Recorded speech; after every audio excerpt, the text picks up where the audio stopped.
Hello students, how are you? In previous video lecture, you read chapter 2nd, Pillar of Democracy, and today we are going to read chapter 3rd, Democracy in Action. Okay, तो start करते हैं हम लोग. You have read the democracy as a form of government, may be either direct or indirect. The Gram Sabha is an example of direct democracy. ग्राम सभा क्या है? Direct democracy का जो है एक एग्जाम्पल है. एट द विलेज लेवल, गांव के लेवल में, where the villagers come together and take decisions for themselves. जहाँ पर ग्राम सभा में क्या होता है, विलेजर्स आते हैं एक साथ और डिसीज़न, किसी टॉपिक पे डिसीज़न इकट्ठे होके ले लेते हैं. बट क्या ये पॉसिबल है कि जैसे हमारी कंट्री के लिए भी ऐसा हो सकता है कि सब लोग इकट्ठे एक जगह पर मिल सकें, डिस्कस कर सकते हैं? तो ऐसा कभी नहीं हो सकता, obviously not. So almost all democratic countries in the world have adopted the indirect or representative from the government. तो इसके लिए क्या होता है कि जो है लोग क्या करते हैं, एक इनडायरेक्टली जो है एक रिप्रेजेंटेटिव जो है कर लेते हैं अपनी बात को गवर्नमेंट तक पहुंचाने के लिए. In the direct form of democracy, political power remains with the people, but it is exercised indirectly, that is through representative means जो है इलेक्शन के टाइम पर वो क्या करते हैं, एक इनडायरेक्टली किसी लीडर को लेते हैं और उसके थ्रू अपनी बात को पार्लियामेंट तक पहुंचाते हैं. Universal adult franchise. A democratic government become meaningful when all its citizens participated in it, especially in the elections. In modern democratic government, all men and women who have attend a minimum prescribe. क्या होता है कि universal adult franchise में क्या होता है कि इसमें एक इलेक्शन देने के लिए प्रत्येक हर एक सिटीजन्स को एक राइट है कि वो किसी भी तरीके से मतलब अपने मन से जिसको चाहें वोट कर सकते हैं. बट वोट करने के लिए भी एक कंडीशन है. क्या कंडीशन है कि जो वोटर है उसका जो एज है, एज उसका जो है ऐसा होना चाहिए जो वोट करने के लिए अलाउ करे. In other words, franchise or the right to vote is available to the entire adult population of the country. क्या होता है कि एक फ्रेंचाइज मीन्स होता है एक विशेष अधिकार सरकार के थ्रू मिल जाता है कि हाँ इस एज के बाद आप वोट दे सकते हैं. Okay, there was a time when only man were given the right to vote. एक टाइम था कि जब सिर्फ एक आदमी को वोट करने का अधिकार था, लेडीज़ लोग नहीं जा पाती थी वोट करने के लिए. It is called manhood suffrage. क्या इसे कहते थे? मैनहुड सफ्रेज कहते थे. In some countries only property owners could vote.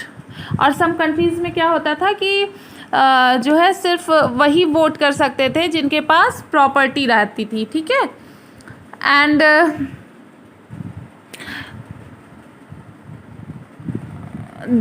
this was most unjust and today almost all the countries have removed such.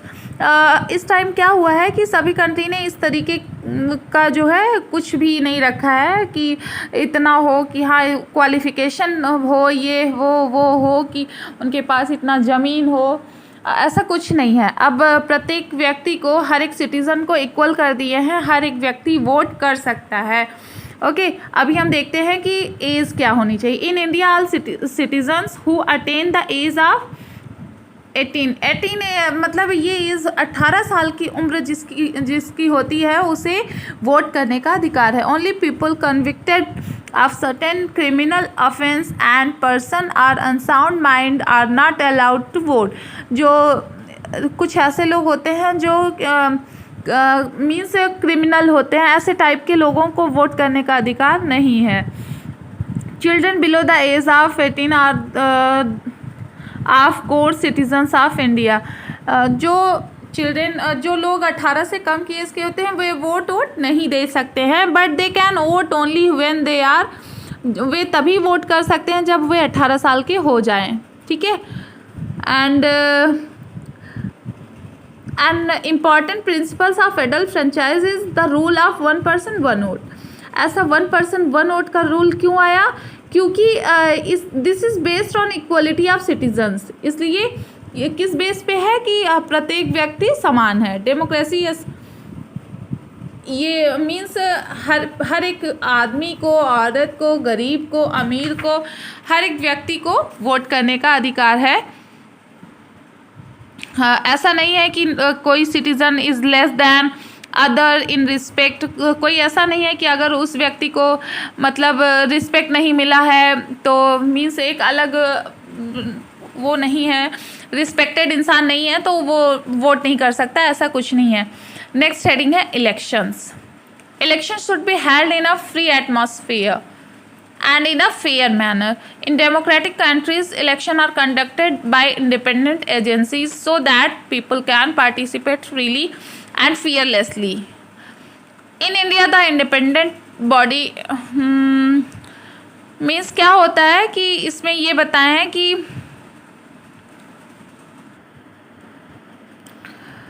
क्या होता है कि जैसे कि म्युनिसिपल कॉरपोरेशन हुआ, लोकसभा के लिए हुआ, मीन्स जिला परिषद हुआ, पंचायत समिति हुआ, ग्राम पंचायत हुआ, उसके लिए एक रिप्रेजेंटेटिव सेलेक्ट करने के लिए इलेक्शन की ज़रूरत होती है, ठीक है। And however can a government be called truly representative even if क्या होता है कि सभी लोग जो है इलेक्शन में वोट करने नहीं जाते हैं, ठीक है।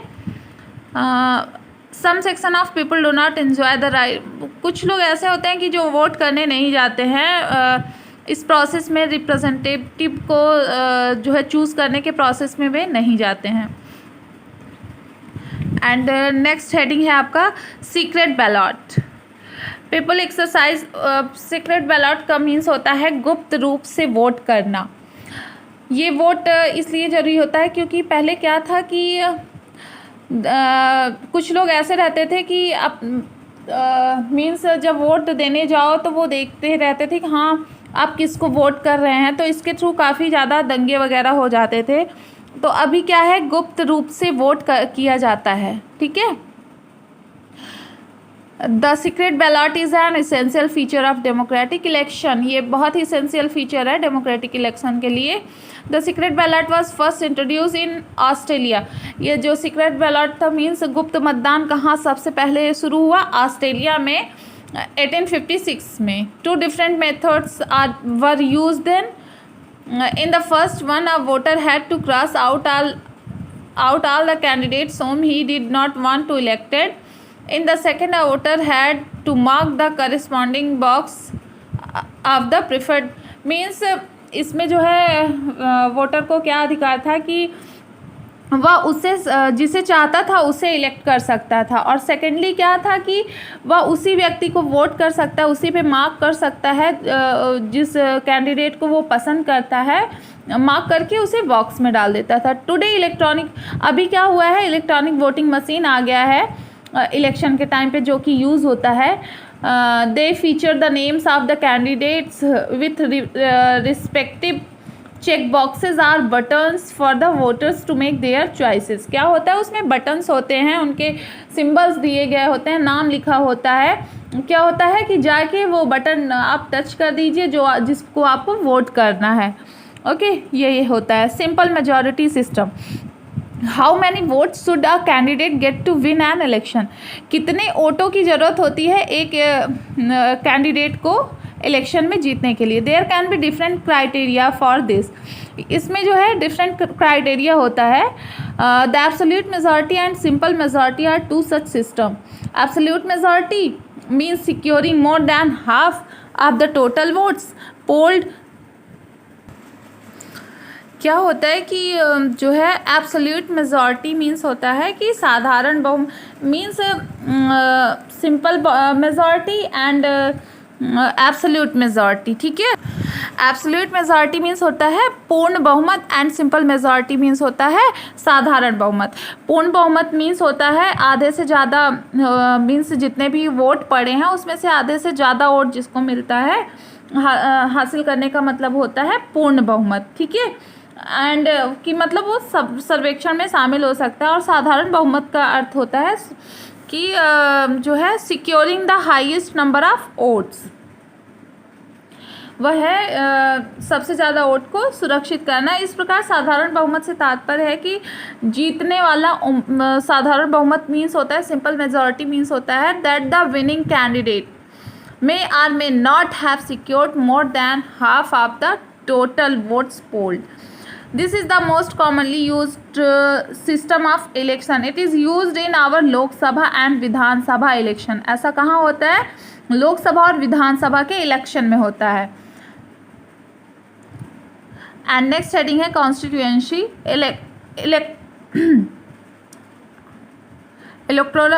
Electoral constituency refers to a territorial area which elect and sends one representative either to the parliament, to the state assembly, and MP represent a parliamentary constituency in the Lok Sabha, while an MLA represent an assembly constituency in the means क्या होता है कि next heading देखते हैं हम लोग, ठीक है। Officers and election duty. Officers election duty में ऑफिसर्स कैसे होते हैं? You have already read that the election commission of India is interested with the task of conducting elections in the country. This independent body is headed by the Chief Election Commission, who is appointed. ये chief election commissioner होते हैं जो कि appointed किसके through होते हैं? Who is appointed by the president के through appointed होते हैं। Under the CS are various state election commissioners होते हैं। ईच रिस्पॉन्सिबल फॉर इलेक्शन, वे जो है पूर्ण रूप से रिस्पॉन्सिबल होते हैं, आप जिस स्टेट के रहते हैं उस एरिया के लिए वो रिस्पॉन्सिबल होते हैं। At the constituency level of returning officers and each polling booth, ये यहाँ पर दिया गया है कि each polling booth has about 5 officials. the presiding officer is in charge of the booth। जो प्रेसिडिंग ऑफिसर होता है वो बूथ का चार्ज उसके ऊपर होता है। 4 अदर पर्सन भी होते हैं, 5 ऑफिसर्स होते हैं एंड एक होता है प्रेसिडिंग ऑफिसर होता है और 4 लोग और होते हैं, वो क्या कहलाते हैं? पोलिंग ऑफिसर कहलाते हैं, जो कि वहाँ पर बैठे होते हैं और देखते हैं कि हाँ वहाँ पर हो क्या रहा है। और बूथ के बाहर एक पुलिस वाला होता है जो कि लॉ और ऑर्डर को मेंटेन करता है। And next heading is general election, by election and mid term election. क्या होता है जनरल इलेक्शन? तो इस तरीके से होता है, the term general election is used when election take place all over the country. Means कब होता है कि जब ऑल ओवर कंट्री में इलेक्शन होता है तो उस तरीके से जो इलेक्शन होता है उसे हम जनरल इलेक्शन कहेंगे। लेकिन कभी कभी क्या होता है कि जो है parliament are of a state, क्या होता है कि जैसे पार्लियामेंट का कोई सदस्य जो है, किसी सदस्य की डेथ हो गई या अपने समय पूरा करने से पहले ही वो रिज़ाइन कर रहा है, तो क्या होता है? Then an election is held to fill the particular seat. तब क्या होता है? एक इलेक्शन होता है सीट को फुल करने के लिए, ठीक है, एक इलेक्शन होता है। This type of election are called by election. इस तरीके के इलेक्शन को क्या कहते हैं? By election. The person elected in a by election serves, means क्या होता है कि जो पर्सन सेलेक्ट होता है वो उतने ईयर ही काम करता है जितना कि उतने ईयर के लिए ही सेलेक्ट किया जाता है जितने ईयर के लिए जो पहले का आदमी था, जो पहले मेंबर था, वो जितने साल के लिए था उतने ही साल के लिए उसका भी सिलेक्शन होता था, ठीक है। नेक्स्ट हेडिंग है आपका इलेक्शन कंपैरिजन। इलेक्शन कंपैरिजन में क्या होता है कि every political party and every candidate tries to reach. क्या होता है कि जो पॉलिटिकल पार्टी होती है उसके कैंडिडेट क्या करते हैं कि जितना अधिक पॉसिबल होता है उतने वोटर्स को तक पहुंचने की कोशिश करते हैं। वे पार्टी जो है वोटर्स से अपील करते हैं वोट करने के लिए, और क्या होता है कि वे सभी के पास तक नहीं पहुंच सकते हैं, तो वो क्या करते हैं, door to door comparison means दरवाजे पर जाकर वोट मांगते हैं। So they make use of various method of conversing. वे क्या करते हैं, विभिन्न तरीके से कन्वर्सिंग करते हैं, जैसे क्या करते हैं, मीटिंग करते हैं, पब्लिक मीटिंग करते हैं, दीवार पर पोस्टर्स चिपकाते हैं, होर्डिंग यूज़ करते हैं, बैनर यूज़ करते हैं, हैंड बिल्स बनाते हैं, कॉर्नर एंड चौपाल मीटिंग करते हैं। इस तरीके से काम करके वे जो है वोट बनाते हैं, ठीक है। और लोग क्या करते हैं, जो पॉलिटिकल पार्टीज़ होती है अपने मैसेजेस क्या करते हैं, रेडियो और टेलीविज़न के थ्रू लोगों तक पहुंचाते हैं और वोट मांगते हैं। इलेक्शन मैनिफेस्टो एक होता है, इलेक्शन मैनिफेस्टो, ठीक है। इसमें क्या होता है कि an election manifesto is a document issued by every party.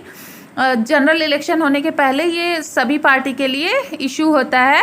It list the parties policies and programmes for the future.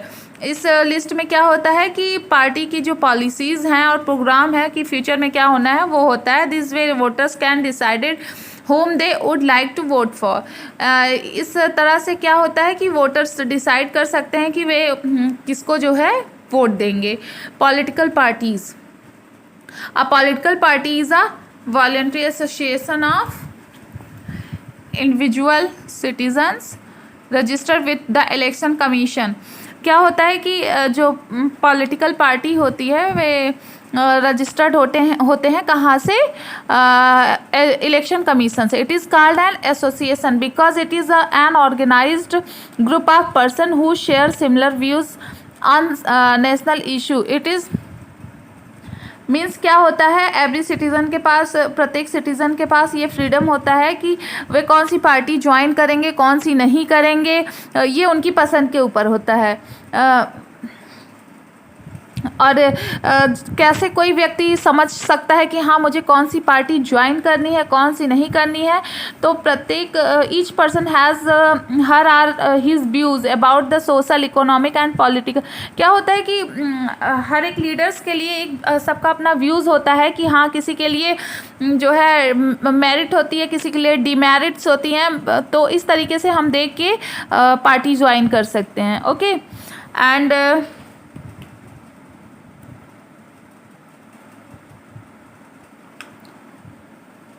ये चैप्टर आपका काफ़ी लेंदी है, बट इस वीडियो में हमें ये चैप्टर कंप्लीट करना है। नेक्स्ट हेडिंग है functions of political parties. Broadly speaking all political parties aim to gain and retain political. हर एक जो है जो पॉलिटिकल पार्टीज़ होती हैं उनका एक उद्देश्य होता है कि जो है किसी भी तरह उनके पास पॉलिटिकल पावर हो। Their activities are and role of the opposition party. Opposition का क्या रोल होता है इसमें, इस हेडिंग में ये दिया गया है कि वो किस तरीके से क्या काम करते हैं, ठीक है। उन्हें in a democracy the opposition is the watchdog कहा गया है इनको। एंड नेक्स्ट हेडिंग है political parties in India. India has a large number. India में क्या है, बहुत बहुत बड़ी संख्या में पॉलिटिकल पार्टीज़ हैं। Some of them are big with a large following while others are small. Some of them are present in most parties of the country and so they are called national parties। क्या होता है, इसमें बहुत सारे parties हैं जो कि national, जिन्हें national parties, other are limited of certain regions and thus they are called state or regional parties. Next heading आपका है national parties. A political party is recognized as a national party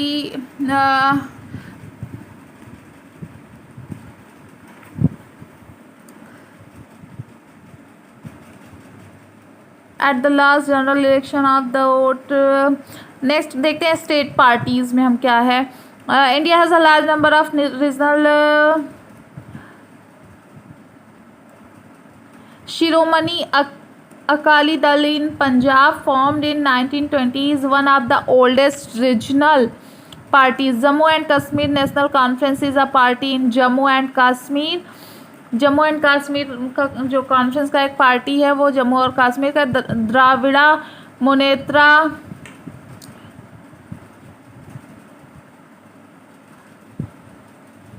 means party के लिए यही सब होता है कि